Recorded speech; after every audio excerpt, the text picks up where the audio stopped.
The fire roared behind him, and the enemy was closing in when he found her chained beneath the ruins. Her skin burned, her eyes wide and royal, her voice shaking like it hadn't spoken in days. He lifted her into his arms, thinking he had just saved a captured queen, a hidden heir, a precious symbol of resistance. But as the flames swallowed the last of the building, and the soldiers hunted their scent through the smoke, she leaned in and whispered something that made his blood run cold, something that made him realize he hadn't just stepped into a rescue, he'd stepped into a trap. She said, "I wasn't the treasure, I was the bait." He moved through the shattered streets with nothing but the map burned into his mind. The mission was clear: in and out extraction. No more than 6 minutes, because beyond that the heat signatures would be picked up by the Scorch drones, and they didn't just track, they burned, and no one came back after that, not even Bones. So when he stepped through the broken wall of the ancient cathedral and saw the figure chained to the pillar, surrounded by collapsed columns and ash, it was like watching history frozen in flame, because her dress was torn, but it still glowed with the remnants of gold thread. Her face was covered in soot, but it couldn't hide the high cheekbones, the shimmer of something regal in her gaze. Her hands were blistered from the heat, but her fingers were still held like she had never knelt before. And his instincts screamed two things at once: the mission and the truth. She wasn't just anyone, and that made everything worse, because valuable meant watched, important meant dangerous, and royal meant cursed. Since the fall of the 12 crowns, anyone carrying royal blood was either executed or used as leverage, and most times both. So as he stepped closer, gun still drawn, voice low with practiced calm, he asked her name, but she only looked at him with wide, terrified eyes and pointed at the chains like she didn't know how to speak, like she hadn't been allowed to for a long time. He fired at the lock, the blast echoing through the stone bones of the place, and for a second he swore he felt something shift above them, something listening, because when he lifted her up, the air changed, like the trap had just been sprung. He moved fast, faster than training should allow, because fear added speed, and instinct added desperation. He knew he shouldn't be there. He knew this wasn't just a rescue anymore. And when he radioed for evac and got nothing but static, he understood something had gone very wrong. He carried her across the rubble, her arms around his neck, trembling, her breath shallow, as if speaking might betray her position. And yet she never once asked who he was or where they were going. She never asked what side he fought for, or if he was real, and that made him glance at her again. Because maybe she already knew the answers, maybe she had known before he even arrived. They reached the edge of the ruins, where the trees began, where shadows swallowed the firelight, and he placed her down just for a second to catch his breath. And in that moment, when everything went quiet and only the crackle of distant fire remained, she turned her head to him and whispered, "I wasn't the treasure, I was the bait." And those words didn't make sense, not at first, not until the earth behind him erupted in steam, and the first volley of plasma bolts tore through the tree line, not until the drones swarmed low and silent, not until the signature cloaks dropped and the black armored hunters appeared from the dark, like ghosts wearing the shape of death, because they had been waiting for him. They hadn't cared about the girl at all. She was the signal, the lure, the piece on the board that never moves, because it doesn't need to. It only needs to shine enough to draw the fool. And he realized in that second that she hadn't whispered those words as a warning. She had whispered them as a confession, like someone who had made a deal with the devil and just now regretted it. He didn't have time to ask who set her up or why. She went along with it because the first hunter raised its blade and lunged, and all he could do was shield her body with his and pray that whatever game he'd stepped into, he could break it before it broke them both. The blade sliced past his shoulder, barely missing her face, and he twisted hard, pushing her behind the broken tree trunk.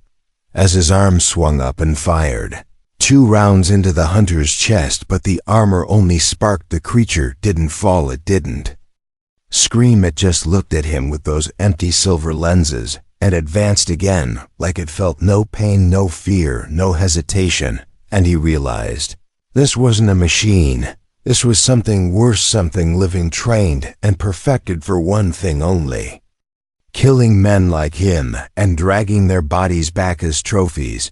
So he grabbed her hand and ran again, dodging trees, ducking under fallen branches, his breath burning like fire in his chest, while behind him the hunters moved like wolves, tracking every step but never rushing, because they knew they had him cornered. It was only a matter of time, and she stumbled once, falling to her knees, her chains clinking softly, and he knelt with her, whispering not to stop, not yet, not until they reached the river, because beyond the river there were cliffs, and if they could just get there, he had a signal flare, a chance to call the dropship.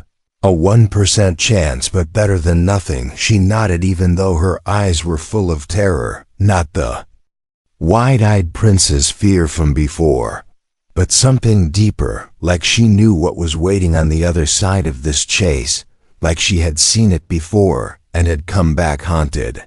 So they kept going, her bare feet bleeding on the rough ground, her thin gown catching on thorns, his boots slipping in the ash-covered mud, and the rain began light at first, then heavier, like the sky itself wanted to drown the fire behind them, and for a moment he hoped maybe the rain would cover their tracks, but he knew better. They were already marked, and no storm could wash that away. They reached the river by dawn, the sky cracked with light and fog rolling over the water like smoke, and he pulled her down into the reeds, his hand over her mouth as the drones flew overhead, silent circles, watching, waiting. One passed so close he could hear the whine of its core, then another, and then silence again, which was always worse than sound, because it meant they were thinking, hunting, adjusting their strategy. She looked at him, then her lips trembling, and whispered, "Why did you come for me?"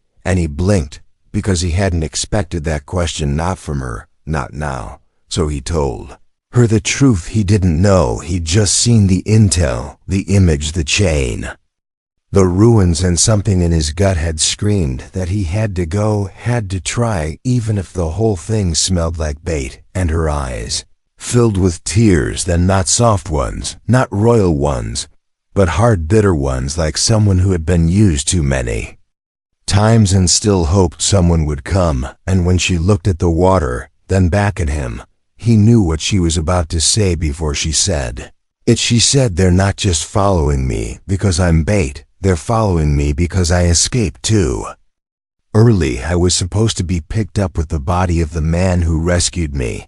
That was the real plan, a perfect trap, a hero's blood, a princess's silence, and a story no one would question." And he felt like the ground had dropped beneath him, because she wasn't just the bait, she had been part of it until something changed, and she ran, and now they were both paying for that choice. He should have left her, then should have turned and vanished back into the trees, but he didn't, because even though everything screamed trap, even though every inch of his body was marked for death, he couldn't leave her now, not like this, not after she finally chose to run. So he pulled the flare from his vest, snapped it, and tossed it into the air, a sharp red light cutting through the fog, and in the next second, the drones saw it and screamed, alarms echoing like death itself, and he turned and dragged her toward the cliffs, even as the hunters closed in, because there was no time for anger, no room for betrayal, only the thin line between death and escape. And he didn't care if she had lied, he only cared if she would live, and the sound of engines in the sky gave him just enough hope to keep going, even as the first shot struck his side, and the world tilted as he fell.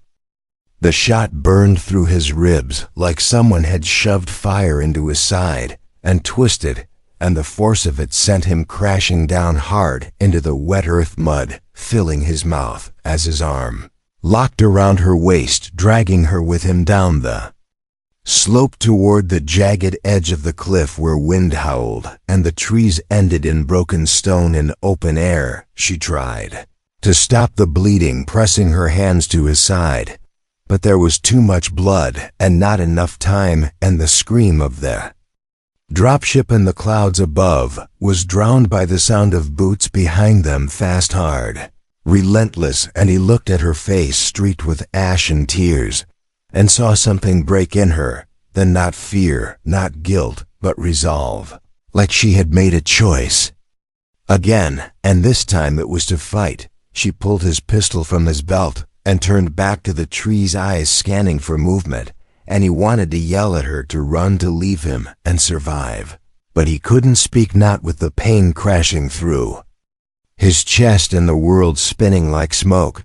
So he just watched as she stepped in front of him barefoot and bleeding, and aimed the weapon with both hands shaking, and then the first hunter broke through the fog, tall, armored, plated in bone and metal, with its blade ready, and she didn't wait. She fired 1, 2, 3 shots, screaming as she did, and the hunter flinched once, then fell, and she turned back to him, whispering, "Hold on just a little longer, they're coming, they have to come," and he wanted to believe her. He really did, because her voice was shaking like hope, and her hands were trembling like someone who still believed in second chances, even though she had been part of the trap, even though she had nearly let him die. She had chosen him now, and that mattered. The second hunter didn't flinch. It moved fast and cruel, like it had seen this 100 times and always ended it the same way. She fired again, but the gun clicked empty, and her lips opened in a silent breath as the hunter lunged, and he rolled forward, grabbing its leg with what strength he had left, dragging it off balance, enough for her to grab the blade from its hand and drive it upward with a scream, and the thing convulsed once, then went still, and she dropped to her knees beside him, clutching the blade like it was the only real thing in the world.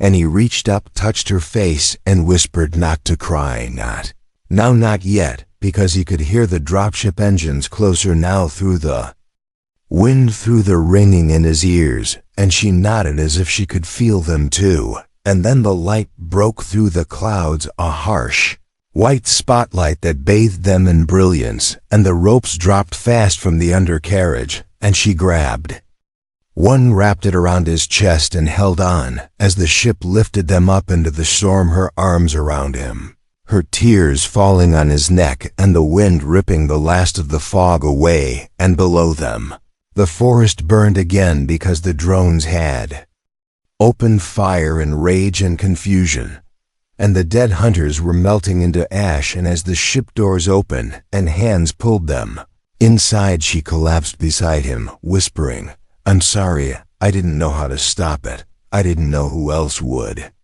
come." And he gripped her hand even as the medics rushed in, and everything faded to black, because he didn't care what she had been. He only cared who she was now, and she was the one who didn't run when the knives came down. He woke to the sound of a steady beeping and the hum of medical machinery, and for a moment he didn't know where he was, his body floating between pain and numbness, like he was still falling, still bleeding, still lying in the mud with fire at his back. But when he opened his eyes, he saw the soft lights of a recovery pod, and the sterile ceiling of a Union medical bay, and the weight of a warm hand holding his, and he turned his head slowly, and there she was sitting beside him, wrapped in a plain gray blanket, her face clean, her hair damp, her arms bandaged, and her eyes wide and haunted, like she hadn't left his side since the moment they were pulled aboard. She whispered his name, not his code, not his rank, but his name, and that did something to his heart, because no one had called him that in years. Not since his squad was wiped, not since he started living mission to mission with nothing but orders and scars. And when she leaned closer and whispered, "Thank you," again, he Didn't say anything because he could see the guilt in her. The way she couldn't meet his eyes for long, the way her shoulders trembled every time the engines shifted like she still expected to be betrayed again. He asked what they had done to her, what they had promised, what she had been told to do, and she hesitated, then nodded slowly and began to speak in low, broken words.